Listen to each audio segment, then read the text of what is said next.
Olá, seja bem-vindo ou seja bem-vinda a mais uma revisão da lição dos adultos. Hoje é terça-feira, 23 de setembro de 2025. E a gente vai mergulhar hoje numa passagem, olha, fascinante lá do livro de Êxodo, capítulos 35 a 39. É a história da construção do tabernáculo, sabe? Bem no meio do deserto. Um projeto, assim, monumental, que mobilizou todo o povo de Israel. Temos aqui, então, relatos bem detalhados sobre, primeiro, a generosidade surpreendente das pessoas e também as instruções, minuciosas para cada partezinha da estrutura. A nossa missão aqui hoje é explorar um pouco o que esses capítulos revelam sobre o ato de ofertar, sabe? Sobre como Deus capacita pessoas para sua obra e também sobre o significado, né? O significado mais profundo por trás dessa tenda sagrada. Certo? Então vamos começar a desmembrar isso. O ponto de partida está lá na convocação em Êxodo 35. Moisés reúne o povo, né, e transmite a ordem de Deus. Olha, quem tiver um coração disposto, traga uma oferta para o Senhor.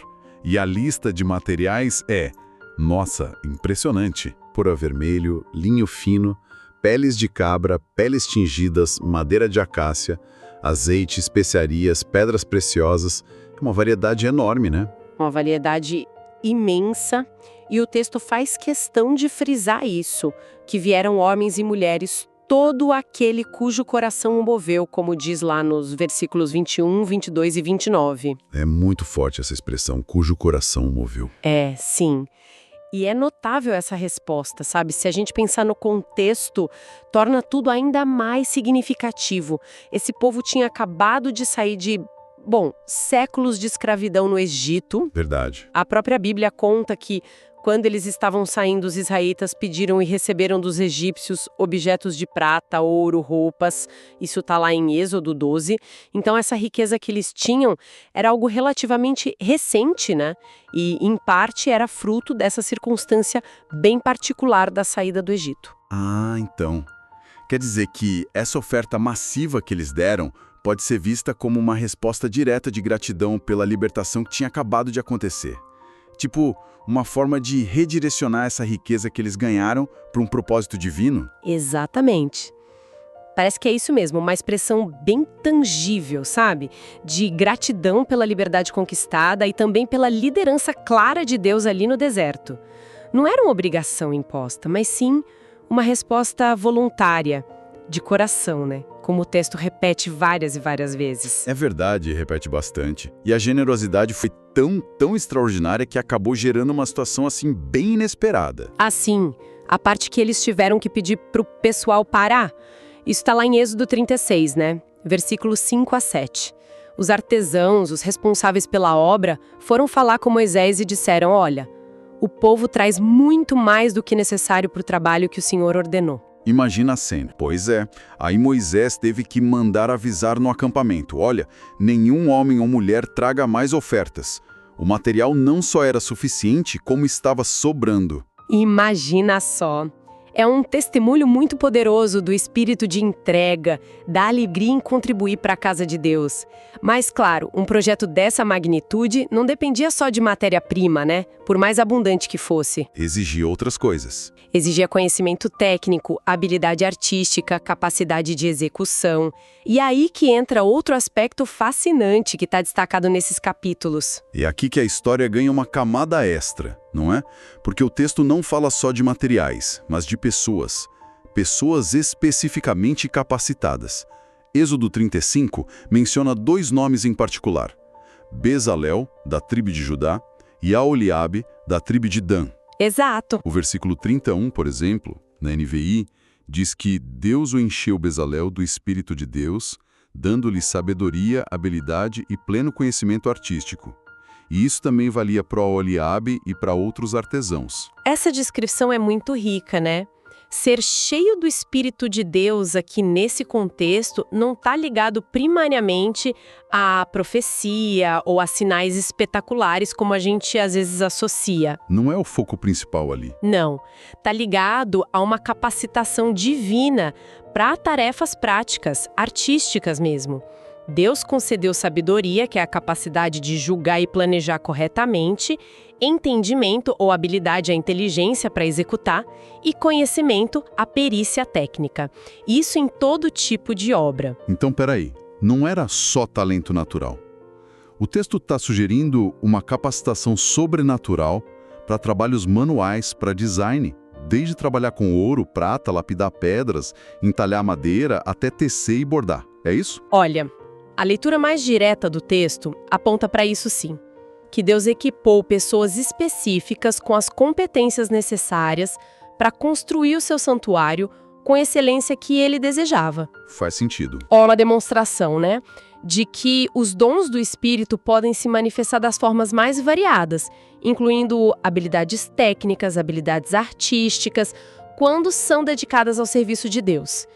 Algumas fontes de estudo até conectam isso a uma ideia mais ampla. Qual ideia? A de que esses dons espirituais, eles florescem melhor num contexto de crescimento espiritual, de desenvolvimento do caráter, sabe? Do tal do fruto do Espírito que Paulo menciona lá em Gálatas 5, amor, alegria, paz, paciência.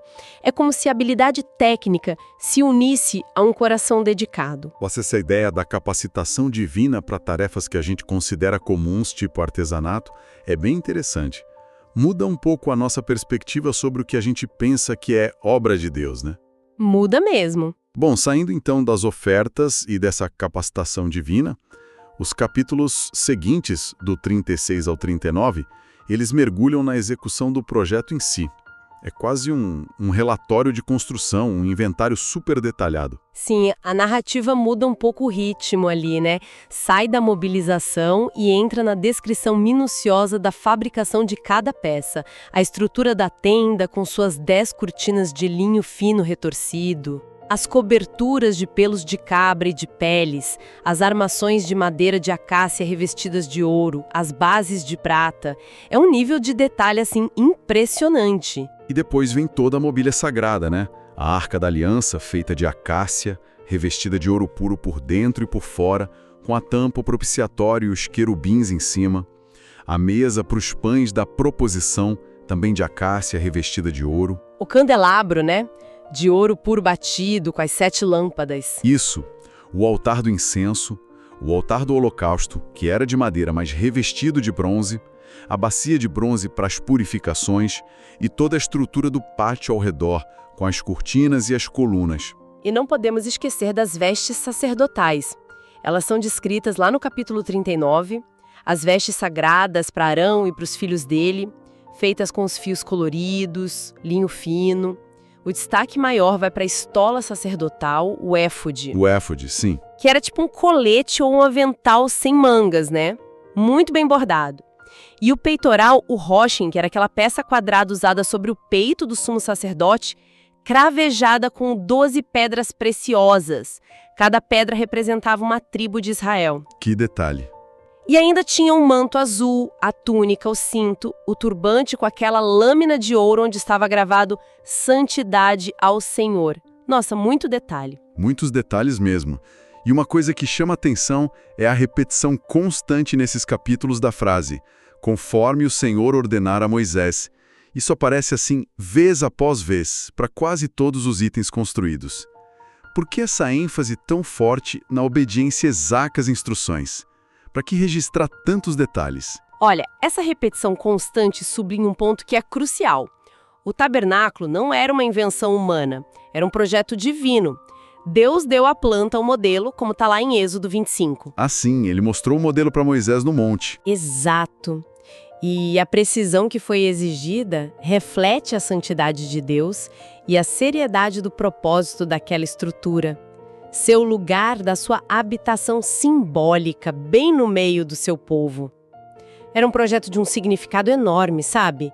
E cada detalhe, cada material, cada medida, tudo apontava para realidades espirituais muito profundas. Funcionava, como você mesmo sugeriu antes, como uma espécie de infográfico vivo.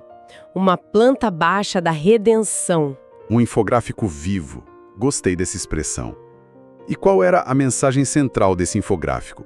O que essa estrutura toda e os rituais que aconteciam ali comunicavam para o povo? Bom, as fontes que a gente tem indicam que o tabernáculo e todo o seu sistema de cerimônias era uma lição objetiva, visual mesmo, sobre verdades fundamentais do plano de salvação. Mostravam, por exemplo, primeiro, a santidade de Deus e a aversão dele ao pecado. Ele é justo e não pode simplesmente ignorar o mal. Certo. Segundo, a sua misericórdia e o caminho que ele mesmo providenciou para o perdão e para a reconciliação. Ou seja, como ele salva pecadores que se arrependem. Importante isso. Terceiro, as consequências inevitáveis para aqueles que escolhem rejeitar a sua graça. E quarto, a promessa final de um futuro glorioso, uma nova criação, livre da mancha do pecado, do sofrimento. E isso tudo se desdobrava em rituais bem específicos, né? Tinham diferentes tipos de serviços acontecendo ali no tabernáculo. Correto. Tinha basicamente 2 tipos principais de serviços cerimoniais. E ambos giravam em torno da questão do pecado da salvação. Primeiro, tinha o serviço diário. Esse acontecia continuamente e o foco era no perdão individual. Como funcionava? Quando uma pessoa pecava, ela trazia um animal para o sacrifício, geralmente um cordeiro ou um cabrito sem defeito, até a entrada do tabernáculo. Aí ela colocava as mãos sobre a cabeça do animal e confessava o seu pecado. Esse ato simbolizava a transferência da culpa dela para o substituto inocente. Entendi. O animal levava a culpa. Isso. Aí o animal era morto e o sangue dele era aspergido ou levado para dentro do santuário pelo sacerdote. Nossa, uma imagem bem forte mesmo. E qual o significado por trás desse ritual diário? Era um símbolo muito poderoso da futura morte de Cristo, O Cordeiro de Deus. O sangue do animal, claro, não podia por si só remover o pecado. O livro de Hebreus depois vai deixar isso bem claro. Mas ele apontava para o sangue de Jesus, que, como diz lá em 1 João 7, nos purifica de todo pecado. O ritual enfatizava a necessidade do arrependimento, que vinha com a confissão, e da fé na provisão de Deus, que era o sacrifício substituto. Era pela graça, através da fé nesse sistema que Deus ordenou, que o perdão era concedido e a comunhão com Deus era restaurada. Salmos como o 32, por exemplo, capturam bem a alegria desse perdão. Entendi. Esse era então o foco no indivíduo, no perdão do dia a dia. E qual era o outro tipo de serviço? O segundo era o serviço anual, conhecido como o Dia da Expiação, ou Yom Kippur. Ele está descrito em detalhes lá em Levítico 16. Esse era o dia mais solene de todo o ano religioso judaico. O mais importante, então. Sim. Enquanto o serviço diário lidava com a transferência simbólica do pecado para o santuário, através do sangue dos sacrifícios individuais, o dia da expiação focava na purificação final do próprio santuário e simbolicamente na remoção definitiva do pecado do meio do povo. E como isso funcionava na prática? Era um ritual bem complexo, realizado só pelo sumo sacerdote. Envolvia sacrifícios especiais e a entrada dele no lugar mais sagrado do tabernáculo, o Santo dos Santos. E isso só uma vez por ano, levando o sangue da expiação. Um elemento chave era o ritual com 2 bodes. Ah, sim, os 2 bodes. Isso. Um era sacrificado pelo Senhor e o outro, que era chamado de bode emissário ou Azazel, tinha os pecados do povo confessados sobre ele e era enviado vivo para o deserto. Isso simbolizava o banimento final do pecado. Todo esse serviço anual apontava para a solução completa e definitiva do problema do pecado, a erradicação final dele do universo. Prefigurava a obra consumada de Cristo que, como João Batista disse, tira o pecado do mundo. É realmente impressionante como essas cerimônias tão antigas já continham verdades tão centrais do Evangelho. E as fontes de estudo geralmente fazem uma conexão direta disso com o ministério de Cristo lá no céu, não é? Citando o livro de Hebreus. Sim, com certeza. A teologia por trás disso, especialmente quando a gente lê à luz do Novo Testamento e interpreta o santuário terrestre, seus serviços como um modelo, uma sombra do santuário celestial, é lá que Cristo ministra hoje como nosso sumo sacerdote. Hebreus fala muito sobre isso. Hebreus 8 e 9, né? Exatamente. Argumenta-se que o serviço diário que acontecia no lugar santo representa a intercessão contínua de Cristo por nós. Desde que ele subiu ao céu, ele está lá aplicando os benefícios do seu sacrifício a todos que creem. Já o serviço anual, que era no lugar santíssimo, prefiguraria uma fase final do ministério de Cristo. Essa fase estaria relacionada ao juízo investigativo, que a gente vê em Daniel 7:8, e à purificação final do universo do pecado. Isso culminaria na erradicação total do mal e no estabelecimento do reino eterno de Deus, como está prometido lá em Apocalipse 21, onde não vai ter mais morte, nem pranto, nem dor. Maior para tudo isso.